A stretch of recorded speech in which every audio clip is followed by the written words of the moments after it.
For years, Olivia had hosted the perfect New Year's Eve party. Her apartment became the go-to spot for laughter, drinks and resolutions, scrawled on slips of paper and tossed into a glass jar. This year was no different. Her friends spilled through the door in shimmering outfits, music thrummed and champagne flowed.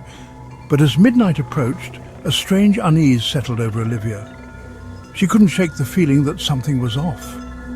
The jar of resolutions sat on the counter, glowing faintly under the kitchen light, but tonight it seemed heavier somehow, its presence almost oppressive.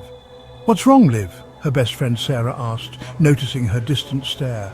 "Nothing," Olivia lied. "Just tired, I think." The truth was, Olivia couldn't stop thinking about the last resolution she'd written. Every year she made the same one, let go of the past, but this time she hadn't meant it in a vague, symbolic way. This year it was about Paul. Paul, her ex-boyfriend who had vanished on New Year's Eve exactly 3 years ago. He'd texted her that night, begging her to meet him, but she'd ignored him, tired of his drunken apologies and false promises. The next day, the police found his car abandoned near a frozen lake, but his body was never recovered. Olivia had buried the guilt, convincing herself it wasn't her fault.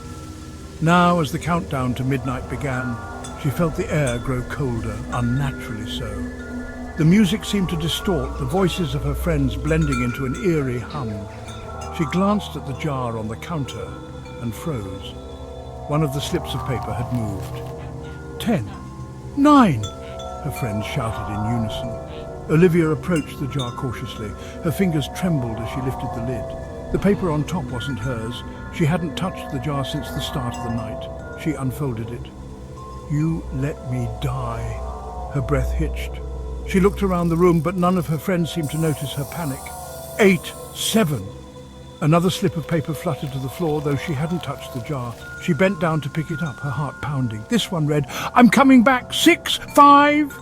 The lights flickered. The room seemed to tilt, the shadows in the corners stretching and writhing. A faint whisper snaked through the air, a voice she hadn't heard in years. "Olivia." She dropped the paper and stumbled backward. Her friends were oblivious, their cheers growing louder. 4, 3. The shadows coalesced into a shape, tall and gaunt, standing just beyond the kitchen threshold. Its face was pale, waterlogged, its eyes hollow pits. "Paul. 2. "No," Olivia whispered, backing away. "You're not real. You're not real." 1. The lights went out. In the pitch black, Olivia heard a voice, close and cold, breathing against her ear. "You made a resolution. Let's see if you can keep it." The lights snapped back on. The apartment was empty. The music had stopped. The laughter silenced.